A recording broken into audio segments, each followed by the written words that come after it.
आज के इस वीडियो में हम स्किल बिहेवियर और प्रॉब्लम बिहेवियर के बारे में बात करेंगे among children with intellectual and developmental disabilities. आपने अक्सर ये स्टेटमेंट सुनी होंगी, Parul is throwing tantrums all the time, और जो विकास है वो हमेशा बच्चों को पुश करता रहता है, और जो रीना है वो अपना जो है सिर जो है हमेशा पटकती रहती है। और आपने ये भी देखा होगा कि पेरेंट्स कई बार कहते हैं कि मेरा बच्चा मेरी बात सुनता ही नहीं है, मैं कुछ भी कहता हूँ तो सुनता ही नहीं। तो अक्सर आपने ये स्टेटमेंट सुनी होगी। तो ये कोई बड़ी बात नहीं है। It is it happens during the developmental period of children with intellectual and developmental disabilities. आपने इसके साथ साथ ये भी तो सुना होगा कि Renu is very good in reading paragraphs, and Akanksha is very good in tying his laces, and she can do sums and she can solve sums. और तभी आप कहेंगे कि ये जो मोहन है वो जम्प्स बड़े अच्छे से लगाता है, और जो राघव है वो डांस बड़ा अच्छा करता है। तो आप देख रहे हैं कि ये भी व्यवहार है और वो भी व्यवहार है। पर जो अभी हमने पहले व्यवहार डिस्कस करे, वो जो ऐसे व्यवहार है जो प्रॉब्लम व्यवहार है, समस्या के व्यवहार है, जो बच्चे की लर्निंग में इंटरफेयर कर रहे हैं। तो इन व्यवहारों को आप क्या करना चाहेंगे? इन व्यवहारों को आप कम करना चाहेंगे, राइट? और दूसरे व्यवहार जो है, जो हमने अभी बात करी कि वो अपना खाना अपने आप सिखा सकता है, एक बच्चा अपनी पढ़ अच्छे से सकता है, एक बच्चा जंप कर सकता है, और ये वाले कौन से व्यवहार हैं? जो उसके अडैप्टिव बिहेवियर, डिज़ायरेबल बिहेवियर, जो हम चाहते हैं कि बच्चे में डेवलप हो, बच्चे में इंक्रीज हो, राइट? और दूसरे वाले जो समस्या व्यवहार थे वो मैल अडैप्टिव बिहेवियर है, राइट? प्रॉब्लम बिहेवियर है, जो हम चाहते हैं कि बच्चों में ख़त्म हो जाए या उनकी फ्रीक्वेंसी कम हो, राइट? सो इस तरह से हमने देखा दो तरह के व्यवहार होते हैं, एक स्किल बिहेवियर और दूसरा प्रॉब्लम बिहेवियर। तो हम दोनों व्यवहारों के बारे में बात करेंगे। स्किल बिहेवियर हम हमेशा, जैसा कि मैंने बताया, कि डेवलप करना चाहेंगे, इंक्रीज करना चाहेंगे, स्ट्रेंथन करना चाहेंगे। Whereas on the other side, the problem behavior we would like to eliminate, we would like to decrease, right? So let's talk about what are problem behaviors. हमने पहले वीडियो में बताया था how to increase the skill behavior in children. So what were the various strategies, to increase the skill behavior in children? ये हमने पिछले video में discuss करा था, और बहुत सारी हमने स्ट्रैटेजीज भी बताई थी आपको। पर आज जो हम बात करने जा रहे हैं वो प्रॉब्लम बिहेवियर की बात करना चाह रहे हैं कि what are problem behaviours and how do we manage them, right? What are the various strategies to decrease that behaviour और टू एलिमिनेट दैट बिहेवियर। तो इससे पहले कि हम स्ट्रैटेजीज के बारे में बात करें, पहले ये जाने कि ये कौन कौन से होते हैं प्रॉब्लम बिहेवियर। जैसे मैंने अभी बताया, आपने अक्सर सुना होगा पेरेंट्स को या टीचर्स को कहते हुए कि मेरा बच्चा ना बहुत टेंट्रम करता है, टेम्पर टेंट्रम्स बहुत करता है। इसका क्या मतलब है? कि वो स्क्रीम करता है, he starts crying, or he will just throw things, इससे पहले कि हम स्ट्रैटेजीज की बात करें कि प्रॉब्लम बिहेवियर को मैनेज कैसे करते हैं, let us see what are the various types of behaviour problems. Can you think of some? Yeah, you would have heard your teachers saying, and parents saying that my child keeps throwing temper tantrums. What does it mean? Temper tantrums के अंदर क्या क्या आता है? कि आपने देखा होगा बच्चा, he's crying to get things, or he is just, screaming, or he's showing anger to get things. और फिर आपने देखा होगा कि कई बच्चे ऐसे होते हैं they show violent destructive behaviour, you know, जैसे कि चीज़ों को फेंकना, चीज़ों को तोड़ना, breaking things, throwing things, you know, and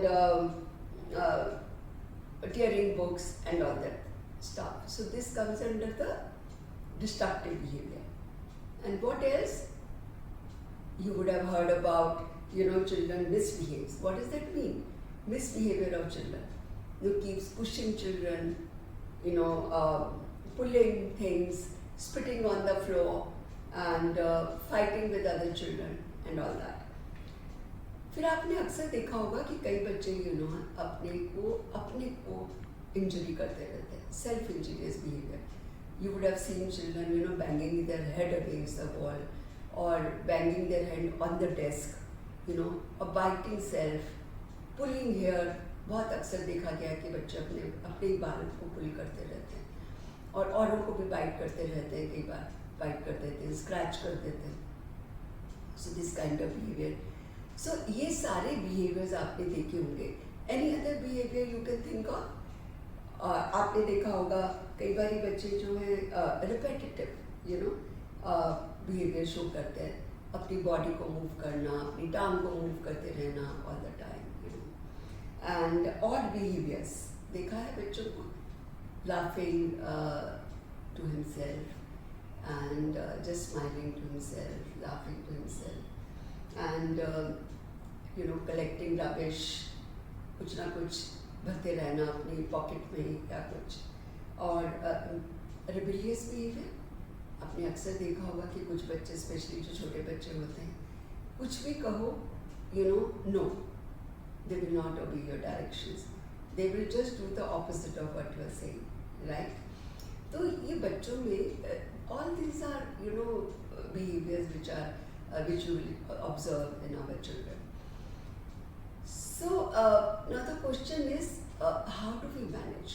And one more thing, you know, which you would have observed, I forgot to mention, hyperactivity, which is again a very common behavior and which interferes in the learning, you know, which hampers the learning of children.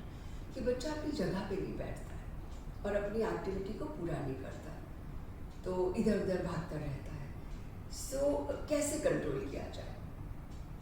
तो इससे पहले कि हम जानें कि इन सब चीज़ों की इन बिहेवियर्स को कंट्रोल करने के लिए क्या टेक्निक्स हैं, हमें क्या करना चाहिए, let us first understand two things.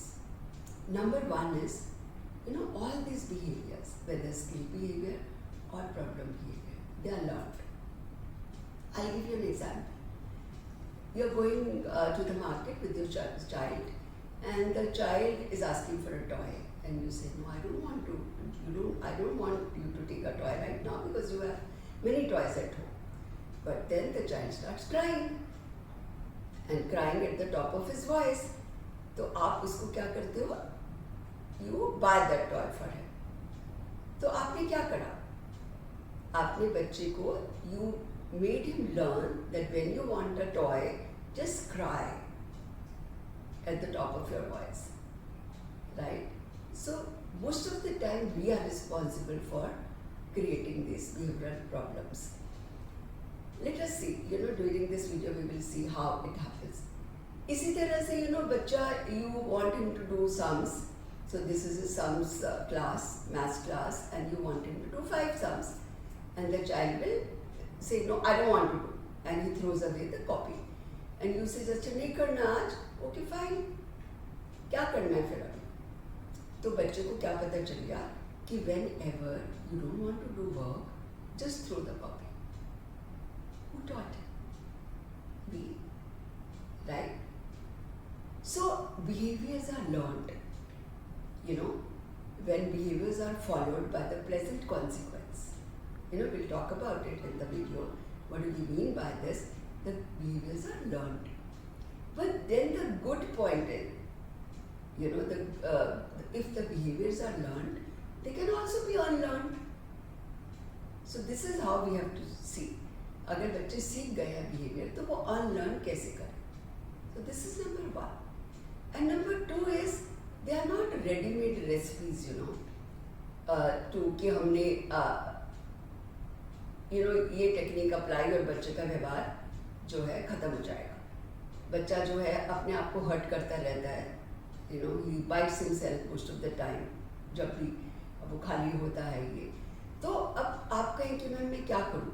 We can't give you one method of saying कि आप ये करो, ये वाली गोली खिला दो, जैसे मेडिसिन खिला दो और आप बच्चा ठीक हो जाएगा, ऐसा कुछ नहीं। We have to do the analysis and that's what we are going to do. And एक बच्चे के लिए ये वाला बिहेवियर एक टेक्निक लगाने से ठीक हो सकता है, दूसरे बच्चे के लिए वही व्यवहार के लिए हमें दूसरा तरीका अपनाना पड़ेगा। So this is what I'm saying, that don't expect miracles, like it will take time and it will take thorough analysis of the behavior and also, like the plan we make for the child. So that's what I wanted to tell you. So मैं आपको बहुत simple तरीके से बताना चाहती हूँ कि problem behaviour जो है, समस्या व्यवहार है, उनको कम कैसे किया जाए। सबसे पहले तो ये जानो कि ये समस्या व्यवहार है भी कि नहीं। Is it a problem behaviour? हर बच्चा जो है रेबिलियस एटीट्यूड दिखाता है, जो छोटे बच्चे स्पेशली, तो उनके केस में ये नॉर्मल बिहेवियर है कि उनके केस में अगर मैंने बच्चे जो है नो करते हैं, आप बैठ जाओ बच्चे, तो वो भाग के उतने खेलने लग जाएंगे। पर अगर यही व्यवहार जो है बच्चा 13 साल का करे या 14 साल का करे, तो then it becomes a problem. तो आपको ये देखना है कि जो व्यवहार आप कम करना चाह रहे हो वो एक्चुअली प्रॉब्लम बिहेवियर है भी कि नहीं। तो अगर जो भी व्यवहार उसकी लर्निंग में हिंड्रेंस कर रहा है, इंटरफेयर कर रहा है, या औरों की लर्निंग में इंटरफेयर कर रहा है, तो ऑब्वियसली इसको मैनेज करना बहुत ज़रूरी है। या वो अपने आप को इंजर कर रहा है, it is harmful, dangerous for the child. So obviously उन व्यवहारों को हमें बहुत जल्दी डील करना पड़ेगा। तो सबसे पहले जो है, मैं आज आपको थोड़े से तरीके बताऊंगी कि कैसे करने हैं। These are the things you have to keep in mind. मैं आपको बहुत लंबा जो है जागरण नहीं देने वाली हूँ, सिंपल छोटी छोटी बातें बताने वाली हूँ, जिसके ज़रिए आप समस्या व्यवहार को कंट्रोल कर सकते हैं। तो पहली चीज़ मैंने आपको बताई, any behavior which is followed by pleasant consequence. Pleasant consequence मतलब जो बच्चा चाह रहा है कि उसको मिले, अगर वो उसको मिल गया तो वो व्यवहार दोबारा होता रहेगा। तो अगर आप चाहते हो कि वो व्यवहार ना हो, तो the behavior should not be followed by pleasant consequence. It should be followed by unpleasant consequence. जैसे हमने अभी क्या करा था, अभी बच्चे को मान लीजिए कि हमने जो है कि ब्लॉक्स दी, आपके बच्चे को ब्लॉक्स दी और कि इसका जो है टावर बनवाओ, स्टैक द ब्लॉक्स। तो बच्चे ने आपने ब्लॉक्स दिए और बच्चे ने ब्लॉक्स को फेंक दिया। तो आपने क्या किया? एक तरीका था कि आपने कहा ठीक है, नहीं करना तो कोई बात नहीं, अभी नहीं है मन करने का, तो ठीक है मत करो।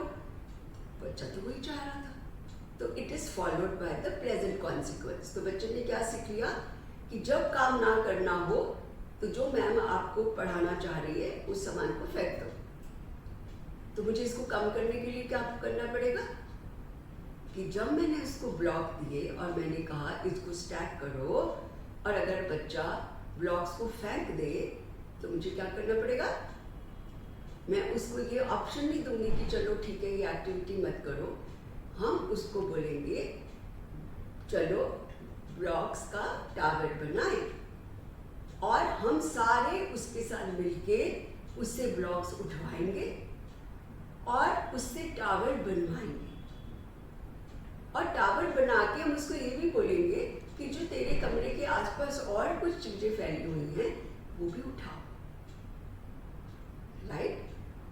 तो बच्चे को पता चल गया कि अगर मैं चीजें फेंकता भी हूँ तो मुझे सिर्फ टावर ही नहीं बनाना पड़ा, मुझे सिर्फ ब्लॉक्स को स्टैक ही नहीं करना, मुझे और भी चीजें इकट्ठी करनी पड़ेगी, तो मेरा काम तो और बढ़ेगा। तो बच्चा आगे से ब्लॉक्स को नहीं फेंकेगा, right? So this is what. So the behavior has to be followed by the unpleasant consequence if you want to stop that behavior. अब अगली चीज क्या है, आपको ये पता होना चाहिए कि बच्चा व्यवहार ये प्रॉब्लम बिहेवियर कर क्यों रहा है। तो इसके लिए हमें एनालिसिस करना पड़ता है, जिसके लिए हम ABC मॉडल को फॉलो करते हैं। ABC, what is ABC model? A means antecedents, B means behavior and C means consequence। तो कहने का मतलब जब बिहेवियर हो रहा है, जो भी बिहेवियर हो रहा है, कोई सा भी बिहेवियर आप ले लीजिए कि बच्चा जो है पुश करता है बच्चों को, और या क्लास में जो है चीज़ों को फेंकता रहता है। तो जब वो चीज़ें फेंकता है, वो कब फेंकता है, उससे पहले क्या होता है, कौन सी क्लास में वो फेंकता है, मतलब एंटीसिडेंट्स, बिहेवियर होने के पहले क्या होता है, राइट। तो एंटीसिडेंट्स का मतलब है बिहेवियर के पहले, ओके। तो so understand what is happening before this behaviour is occurring. So before factors को अंडरस्टैंड करना पड़ेगा। तो आपको देखना पड़ेगा दिस बिहेवियर कब होता है, ये बिहेवियर कौन सी क्लास में ये बिहेवियर होता है, कौन सी जगह में ये बिहेवियर होता है, क्या किसी पर्टिकुलर टीचर के सामने व्यवहार होता है या किसी पर्टिकुलर जगह में ये व्यवहार होता है। सो पहले क्या होता है, राइट। और फिर जब व्यवहार हो रहा है कि वो चीज़ें फेंक रहा है या आपने जो सामने वाला बच्चा है उसको पुश कर रहा है, जो भी व्यवहार आप लेना कम करना चाहते हैं, अब उसके बाद क्या हो रहा है, राइट। अब जब बच्चे ने चीज़ें फेंकी तो आप क्या कर रहे हैं, what is happening in the environment, consequence क्या हो रहा है, आफ्टर फैक्टर क्या है। क्या आप उसको मना करते हो कि बच्चे मत फेंको, और या आप उसके साथ उठा के बोलते हो कि चीजें उठाओ, क्या करते हो आप, और या आप उसको सजा देते हो, क्या करते हो। तो ये आपको देखना पड़ेगा, right. So that means what do people do in the environment to stop the behavior। आप इस बिहेवियर को स्टॉप करने के लिए क्या करते हो, ये जानना बहुत जरूरी है, ओके। सो अब अगर मुझे पता चल गया कि जब बच्चा जो है चीज़ें तोड़ फोड़ के फेंक रहा है, तो टीचर उसको क्या करती है, उसको प्यार करती है, बोलती है आओ मेरे पास बैठो, ये चीज़ें मत फेंको, ठीक है, ऐसा करना अच्छा नहीं होता। और तो बच्चे को तो बहुत अटेंशन मिले, बच्चा तो चाह ही रहा था कि मुझे टीचर अपने पास बिठाए, तो उसका ये व्यवहार बढ़ेगा कि कम होगा। The behavior is followed by the present consequence। Teacher का प्यार मिल रहा है, टीचर की अटेंशन मिल रही है, तो व्यवहार ये बढ़ेगा, राइट।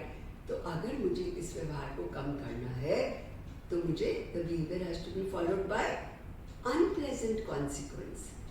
तो वो मैं कैसे कर सकती हूँ, तो उसके लिए बहुत सारी टेक्निक्स हैं। लेट अस सी, आप इसको ध्यान में रखिए, ये वाली जो समस्या व्यवहार है कि नलिन जो है अक्सर चीज़ें फेंकता रहता है क्लास में बैठ के, और क्लास का पूरा एटमॉस्फेयर डिसिप्लिन को डिसरप्ट करता रहता है। तो ये अभी अपने दिमाग में रखिए, और जब हम जब टेक्निक्स के बारे में बात करेंगे तो आप मुझे बताना या सोच कर अपने कमेंट बॉक्स में लिखना कि कौन सी टेक्निक से हम इस बच्चे के व्यवहार को कम कर सकते हैं। बच्चा जब ये व्यवहार करता है तो हमें ये देखना है कि उसके इस व्यवहार से उसको क्या फ़ायदा हो रहा है, what is the benefit he is getting out of this behavior, right। जैसे मान लीजिए ये बच्चा चीज़ें फेंक रहा है, तो उसके हिसाब से उसको कोई फ़ायदा हो रहा होगा, तो कौन से बेनिफिट बच्चों को हो सकते हैं। जैसे मैंने अभी बताया कि अक्सर हमने जो देखा है, ये देखा है, या तो बच्चे को अटेंशन सीकिंग, कोई बच्चे को अटेंशन चाहिए होती है और टीचर की अटेंशन नहीं मिल रही होती है, तो उसको अटेंशन मिल जाती है, ये फ़ायदा उसको हो रहा है। और या बच्चा ये इसलिए कर रहा है कि शायद उसको क्लास में पढ़ना न पड़े, क्लास वर्क ना करना पड़े, जो टीचर काम कह रही है वो करना ना पड़े, राइट। और कई बार ये ऐसा होता है कि टीचर जो बच्चा है वो तो मैंने क्या बताया, एस्केप के लिए, अभी जो मैंने बताया एस्केप के लिए, कि मुझे काम ना करना पड़े, to escape his work, he's undergoing this behavior. And sometimes we've also seen the child is undergoing this behavior to get some tangible. कि शायद टीचर मुझे जो टॉफ़ी दे दे जो मुझे पसंद है, टीचर बोले चलो आ जाओ ये टॉफ़ी ले लो और अब ये व्यवहार ऐसे मत करो, और ये ले लो चॉकलेट ले लो, और चॉकलेट तो मुझे बहुत पसंद है, राइट? तो कई बार बच्चा इसलिए भी उसको ये फ़ायदा हो रहा है तो इसलिए वो ऐसे व्यवहार करता है। और भी हमने कई बार ये देखे कि कई बार बच्चे में स्किल डेफिशिएंट होता है कि बच्चे को वो व्यवहार उसको सही व्यवहार क्या है वो पता ही नहीं होता। से फॉर एग्जाम्पल कि बच्चे को ये पता ही नहीं कि जब मुझे कोई चीज़ चाहिए होता है तो मुझे कहना पड़ता है please give this to me. अगर उसको अपने दोस्त से पेंसिल चाहिए मान लो लिखने के लिए और उसके पास पेंसिल नहीं है तो उसको ये कहना चाहिए कि मैं तेरी पेंसिल ले सकता हूँ क्या, आप मुझे पेंसिल दे सकते हो? But we have not taught this behaviour and he is not learn this behaviour. So what does he do? He will snatch the pencil from his friend. और फिर हम कहते हैं इसकी तो बिहेवियर प्रॉब्लम है, इसको पेंसिल चाहिए होता है तो पेंसिल खींच लेता है, खाना चाहिए होता है तो खाना छीन लेता है, और मम्मी को कुछ दिखाना होता है तो मम्मी की साड़ी खींच के फ्रिज पे ले जाता है कि मुझे ये खाने के लिए चाहिए। हम कहते हैं इसमें तो ये बिल्कुल बहुत प्रॉब्लम्स है बच्चे में, राइट? तो शायद उसमें स्किल डेफिशिएंट है, उसको पता ही नहीं है कि सही व्यवहार क्या है ये सब चीज़ें मांगने का। ओके? और एक चीज़ और है कि कई बार बच्चे ये व्यवहार करते हैं जो कि समस्या व्यवहार और प्रॉब्लम बिहेवियर हम सोचते हैं अपने आप को स्टिमुलेट करने में। बच्चा खाली बैठा हुआ है, आपने अक्सर देखा है बच्चे अपनी चेयर पे या सीट पे हिलते रहते हैं या टांगों को ऐसे हिलाते रहते हैं, और कई बच्चे जो है सिर को ऐसे हिलाते रहते हैं। And some people do masturbation also. So these are, and we say this is interfering in this thing, but why they are getting some benefit? What is the benefit they are getting? Self stimulation, So इनमें से जो भी व्यवहार है, आपको जो भी व्यवहार हमने अभी तक डिस्कस करे, चाहे वो ऑड बिहेवियर था, चाहे वो एग्रेसिव बिहेवियर था, चाहे वो सेल्फ इंजूरियस बिहेवियर था, और चाहे वो हाइपर एक्टिविटी थी, हमको ये देखना है कि क्या व्यवहार अब से पहले क्या हो रहा है, किस वजह से व्यवहार हो रहा है, राइट? इन्वायरमेंट में ऐसा क्या है जिसकी वजह से ये व्यवहार हो रहा है, और उस बच्चे को क्या क्या बेनिफिट मिल रहा है, राइट? और जो आफ्टर फैक्टर क्या है, जो हम उसको डील कैसे कर रहे हैं, क्या वो प्लेजेंट कॉन्सिक्वेंस है या अनप्लेजेंट कॉन्सिक्वेंस है। तो ये सब चीज़ें जब हमें पता चल गई तो इन सब को ध्यान में रखते हुए हमें देखना पड़ेगा, और हम ध्यान में रखते हुए अगर प्लेजेंट कॉन्सिक्वेंस है तो उसको अनप्लेजेंट में करना पड़ेगा, जो उसको बेनिफिट मिल रहा है उस बेनिफिट को ख़त्म करना पड़ेगा, जिस वजह से व्यवहार हो रहा है उस वजह को ख़त्म करना पड़ेगा, तो हम बच्चे के व्यवहार को कम कर सकते हैं, right? Is it clear? So let us see how do we do it. Many techniques for it. अब देखते हैं कि कौन कौन सी टेक्निक्स हैं। पहला, जैसे कि मैंने बताया, changing the antecedents. Okay, antecedents को बदल दीजिए। अब जैसे छोटी सी बात है कि जब सारिका खाली बैठी होती है तो वो she starts rocking in a chair, तो एंटीसीडेंट क्या है? जब वो खाली बैठी है तो एंटीसीडेंट को हटा दो ना, डोंट लेट हर बी खाली। You should just keep her constructively busy. She should be doing some activity, right? So antecedent को, और मान लीजिए बच्चा अटेंशन नहीं दे रहा है और वो बैठा कहाँ पे हुआ है? खिड़की के पास है उसकी चेयर, और वो आपकी क्लास को कैसे, आपको कैसे अटेंशन देगा? क्योंकि बाहर उसको पेड़ दिख रहा है, बर्ड्स दिख रहा है, तो एंटीसीडेंट ही गलत है, तो आप उसकी सीट को बदल दो। एंटीसीडेंट्स को हेरफेर करने से बच्चे का व्यवहार कम हो सकता है, राइट? देन वी सी, एक होता है एक्सटिंक्शन। ओके, एक टेक्निक होती है जिसमें कि हम कहते हैं रिमूवल ऑफ अटेंशन। तो ये जो टेक्निक है ये हम लगाते हैं बच्चे के लिए जहाँ पे अटेंशन सीकिंग बिहेवियर है। आपने अक्सर देखा होगा कि आप कई बच्चे जो हैं ऑफन खड़े होके जो है क्वेश्चन पूछते रहते हैं, मीनिंगलेस क्वेश्चन, और अपना हाथ खड़े करते रहते हैं, राइट? वो क्यों करते हैं? क्योंकि आपको पता है कि उसको अटेंशन चाहिए आपकी। So what you should do, don't give him attention. और अटेंशन का मतलब ये नहीं कि आप उसको ये कह रहे हैं आप मत पूछो क्वेश्चन। टेंशन का मतलब not even looking at him. तो बच्चे को अगर उसको अटेंशन के लिए वो कर रहा था, वो नहीं करेगा फिर ये। तो extension is a very good technique, ignoring, but you can't use it for self injurious behaviour, कि बच्चा अपने आप को हर्ट कर रहा है, अपने आप को बाइट कर रहा है और आप कहें कि इसको इग्नोर कर दो। No, there you can't ignore because it is damaging himself. He is damaging himself, okay? So anyway, and then one more technique is time out. So removal of child from the reward, or removing the reward from the child. Say for example, बच्चा push कर रहा है, बच्चों को जब भी है धक्के दे जा रहा है, तो आप बच्चे को निकाल दो ना। पर उसको ग्रुप एक्टिविटी बहुत पसंद थी, उसको नहीं अच्छा लग रहा, आपने बाहर निकाल दिया उसको, राइट? तो you can do that for short while. तो आपने अनप्लेजेंट कॉन्सिक्वेंस कर दिया। उसको ग्रुप के साथ खेलना था, पर वो ये क्योंकि पुश कर रहा था, आपने उसको बाहर निकाल दिया। So obviously he will not do it again. एक होता है कि बच्चे को एक्टिविटी पसंद है, और पर वो सबके कलर खींचे जा रहा था, आप आर्ट एक्टिविटी कराए जा रहे हो, पर वो सबके कलर खरीद ले रहा है, सबकी शीट ले रहा है, खींच रहा है, फाड़ रहा है। तो आपने क्या कहा, पर उसको खुद भी करना है, बहुत अच्छा लग रहा है उसको एक्टिविटी करना, तो आपने बोला तो यहीं पे खड़ा हो जाओ, तो एक्टिविटी बिल्कुल नहीं करेगा, राइट? तो एक होता है इंक्लूजन टाइम आउट, एक होता है एक्सक्लूजन टाइम आउट। एक बच्चे को आपने बिल्कुल बाहर कर दिया, ही is not even part of the activity, right? और ये बच्चा जो चाह ही नहीं रहा था, एक बच्चा वो है जो चाह ही नहीं रहा था एक्टिविटी करना, उसके लिए तो मजा आ गया, वो तो यही चाह रहा था कि मुझे बाहर निकाल दिया जाए। तो you have to be very careful, whether the child likes this activity. So if he likes the activity, you will do the inclusion time out. कि आपने क्लास में खड़ा कर दिया, वो देख रहा है सब बच्चे कर रहे हैं, but he is not allowed to do the activity of craft.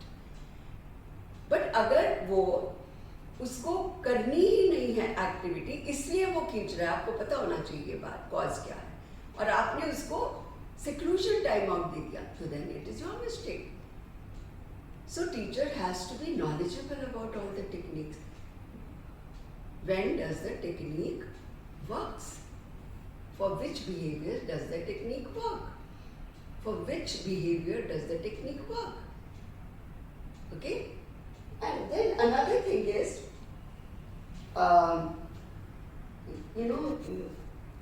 okay, physical restraint. कई बार जैसे मैंने भी बताया कि बच्चा अपनी सेल्फ इंजूरियस बिहेवियर करता है या औरों को मारने लग जाता है, तो कई बार ये बच्चा इतना हाइपर हो जाता है, इतने जोर से, और अगर उसकी he is healthy boy, then it is very difficult to control him because he is not listening to you. So sometimes you have to restrain physical, उसकी physical activity को कम करना पड़ता है, and that has to be for a brief period so that you can calm him, and then stop his behavior for some time. Okay, so you have to physically stop the child, hold him tightly. Okay, then another thing is response cost. मैं आपको ये बहुत, आपने ये पढ़ी होंगी अपने class में बिहेवियर मॉडिफिकेशन में ये टेक्निक्स, पर मैं आपको एक सिंपल तरीके से एक एग्जाम्पल्स को ले लेके आपको ये टेक्निक्स बता रही हूँ। रिस्पॉन्स कॉस्ट क्या होता है कि पेमेंट ऑफ अ फाइन और the cost for indulging in a problem behaviour. Okay, अब मान लीजिए आपने बच्चे को कोई प्रिविलेज दी हुई है कि तेरे को तुम टीवी देखोगे शाम को 5 से 6 बजे, या बाहर ग्राउंड में खेलने जाओगे 4 से 5 बजे। पर अगर कोई बच्चे ने प्रॉब्लम बिहेवियर करी, और तो आप उसको बोल सकते हो तुमको अब ये प्रिविलेज नहीं मिलेगी, because you have done this, you have pushed the child. Okay, so the whole thing has to be analyzed properly. You have to see how many times does it occur, what is the frequency of that behavior. So even if it was occurring in an hour 6 times, you know, some behavior maybe if it was occurring for 6 times, and if you have reduced it to 3 times, so that is an improvement. And you have to see which technique, with the combination of techniques will work, or will one technique will work. So the combination of all these, you know, antecedents and the consequence, and finding out what is benefiting, removing that benefit, you can decrease the problem behavior of a child. So, and then there are, few more techniques. One is overcorrection. Token economy also will follow. Token economy is a technique which I'll talk about in detail later, because it will take little time. And overcorrection, you know, I gave you the example of the child who was asked to make a tower, or he was asked to stack the blocks, or whatever. He was asked to do the sums on a worksheet, and he threw the worksheet. So we didn't let him, like go away with this and get away with this. What we told him, no, you have to do the sum, and you will also have to do another work in Hindi also. So he knows that he doesn't have to do that only, but he has to do some other work. So overcorrection. So he has to do his work, and maybe he has to help his other buddy to finish his work also. So that is overcorrection. And in case of these things he is throwing on the floor so that he can escape the work, you can't let him do away with that. You will say, okay, no, you will have to pick up all the blocks, you will have to stack them, and you will also have to clean the room, the whole room. So that is called overcorrection. Okay? So what is overcorrection? The child is required to,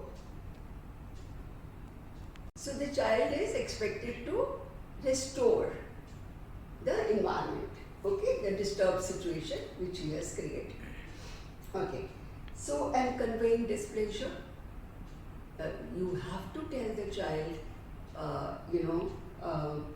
Manju, I don't like the way you disturb the class. Okay, Nisha, I don't like that you go around the class without finishing your work. You have to tell this, you have to show, and your tone should be little, assertive.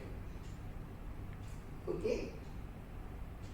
And then differential reinforcement is very, very important technique. You know, you have to reward the behavior other than the problem behavior. Say for example, if the child is not sitting in his seat, and that's the behavior you want to decrease. Like he should sit in his seat for a longer time. So whenever he is sitting in his, he's doing some other behavior, which is a desirable behavior, you should reward. Okay? So other behavior which is desirable, you have to reward. So that is differential reinforcement. So behavior other than the undesirable behavior should be rewarded. Okay? So if the child is hyperactive, okay, if the child is hyperactive, do not talk to the child when he is out of his seat, but praise him when he is attending to his work. That is differential reinforcement. Okay, so I want to quote, we should be very careful about dealing with these problems. Threats, ridicules, and scolding, physical abuse, we should be very, very careful not to use these things with our children, because this will decrease the self-esteem of a child. This will lower the self-esteem of the child. They should be protected from being criticized, being ridiculed, okay, and victimized by others. We have to respect the children, individuality. I think this is all I wanted to cover in this video. Please write your comments in the comment box, and if you have any query, you are more than welcome to write to me. Thank you.